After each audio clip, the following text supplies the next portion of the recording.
Lévy sans interdit, 8h12. Bonjour Elisabeth Lévy. Bonjour Patrick, bonjour Laurie, bonjour à tous. Antifa, le jeu retiré de la vente par la Fnac après la protestation de syndicats de police et d'élus a finalement été remis en vente hier soir. On l'a pris hier. Oui, alors il est toujours préférable de savoir de quoi on parle. Le Parisien a donc testé pour nous ce jeu qui propose, je cite, un point de vue antifasciste sur l'actualité. Alors il se joue en équipe avec des rôles comme Anna la graphiste, Alex la tête brûlée ou Patrick le coquin, non ça j'invente.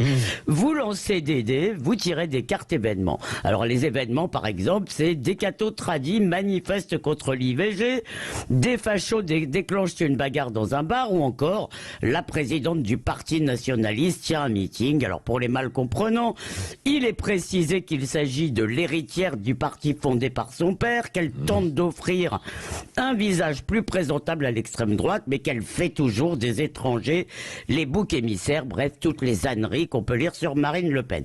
Alors précisons que la riposte est assez gentillesse.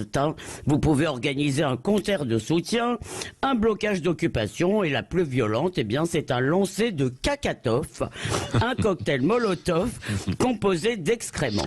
Mais la Fnac, Elisabeth Lévy, a-t-elle eu raison de le remettre en vente alors? Évidemment, dès lors qu'il n'y a aucun appel à la violence, elle a eu raison. D'ailleurs, elle n'aurait jamais dû le retirer. Et elle est un peu ridicule parce que ça prouve qu'elle l'avait retiré sans regarder de quoi il retournait. Alors, d'abord, mais ce n'est pas la raison essentielle, cette censure a fait une méga pub au jeu qui s'est arrachée depuis 2 jours. Alors, si quelqu'un veut demander l'interdiction de causeur, qu'il ne se gêne pas. Bon, le problème, c'est que la Fnac ne vendrait sans doute pas un jeu identitaire, mais passons. Parce que si on interdit Antifa, où est-ce qu'on s'arrête? Est-ce qu'on a le droit de vendre des œuvres de Trotsky? Ou comme l'ont dit des tas d'internautes, les livres de Renaud Camus?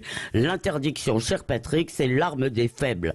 On peut combattre les Antifa et les idées qui nous déplaisent par l'argumentation et par l'humour. La liberté d'expression, ça n'a pas de sens, ou plus exactement, ça n'a de sens que si elle bénéficie à ceux qui ne sont pas d'accord avec nous. Qui est-ce qui aimerait vivre dans un monde où tout le monde pense la même chose que soi?